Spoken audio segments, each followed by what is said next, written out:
Hello everyone. So we just wrapped summer solstice this past week, and I wanted to touch on something that is critically important when you have horses, or really any animal at all, but this is going to be specific for horses.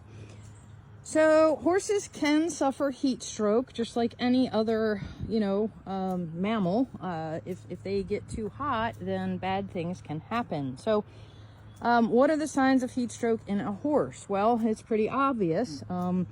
Excessive sweating, elevated temperatures, discolored mucous membranes, meaning if you peel their lips back and their gums are like a dark kind of reddish or muddy color, almost like a really sort of like a brownish or orangish muddy color is the best way I can describe it. That can be a sign of heat stroke. Dehydration. Hey, stop. Shakespeare was just correcting True there. Anyway, all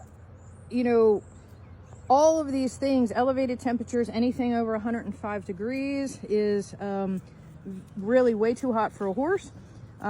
Shakespeare is guarding me right now. He's not wanting any other horses to come near me, so that is why he's behaving this way. But anyway, long story short, you want to watch out for these things. If you're working a horse or you have a horse in the summertime and you notice really excessive sweating, and yes, this is a sign of sweat. You see all this white on his coat. This is all where he has sweat. This is salt. If I were to actually taste this right now, which I will not do, but it is going to taste salty because he is sweating out salt. So it is very, very important when you are feeding or giving your horses supplements, especially in the summertime, to include a little bit of salt or make sure that the feed that you are feeding has salt.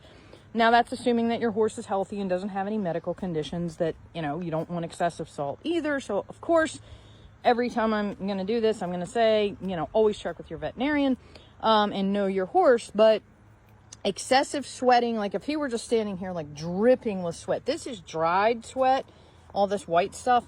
But if he were standing here just dripping excessively with sweat, if he was breathing very, very heavy and couldn't get his breathing to a normal level after about 5 minutes, then that would be a sign that I would really need to pay attention to.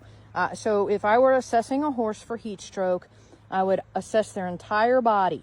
I would check their gums, make sure they're not the mucous membrane, the membranes in there aren't all messed up, like muddy, like a muddy color.